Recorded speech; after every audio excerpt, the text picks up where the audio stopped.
বরগুনার তালতলীতে স্ত্রী স্বীকৃতির দাবিতে বনি আমিন নামে এক ছাত্রদল নেতার বাড়িতে অনশন শুরু করেছেন প্রবাসীর স্ত্রী। খবর পেয়ে বনি আমিন বাড়ি থেকে পালিয়ে যান। এ ঘটনায় এলাকায় ব্যাপক চাঞ্চল্যের সৃষ্টি হয়েছে। বনিয়ামিনের দাবি বনিয়ামিন আমারে রাখবে। শনিবার 16 আগস্ট রাত 10টার দিকে উপজেলার ছোটবগি ইউনিয়নের উত্তর গেন্ডামারা গ্রামে এই অনশন শুরু হয়। ভাইকে যে বিয়ে করছি ঢাকায় আসলাম।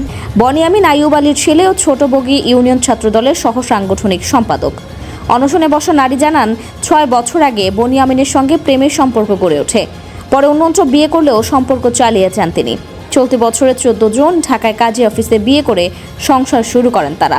এটা আপনার প্রমাণ। আচ্ছা, এখন তো তার বর্তমানে ঘরে বউ আছে, কিন্তু এলাকায় ফিরে আসার পর বনি আমিন সম্পর্ক অস্বীকার করে দূরে সরে যান। ঘরের মানে বলতে আছে যে সজি গেছে ঘরে দিয়ে। ওই নারী বলেন, আমাকে বিয়ে করে দীর্ঘদিন সংসার করেছেন বনি আমিন, কিন্তু এখন অস্বীকার করছেন। স্ত্রী হিসেবে স্বীকৃতি না দিলে আত্মহত্যা করব। বনি আমিনের বাবা আইয়ুব আলী বলেন, 3 বছর আগে আমার ছেলে বিয়ে করেছে। প্রথম স্ত্রী থাকায় আমরা এই বিয়েকে মেনে নিতে পারিনি। তালতলী থানার ওসি মোহাম্মদ শাহজালাল বলেন, এই বিষয়ে এখনও অভিযোগ পাওয়া যায়নি। অভিযোগ পেলে আইনগত ব্যবস্থা নেওয়া হবে। এ ঘটনায় পুরো এলাকায় তোলপাড় সৃষ্টি হয়েছে। সামাজিক যোগাযোগ মাধ্যমেও চলছে ব্যাপক আলোচনা। আমার স্বামীর বাক আমি কাউরে দেব না। 3 বছর ধরে আমি সংসার করছি গিয়ে অন্য মাইয়া খাওয়ানোর লাগিয়া।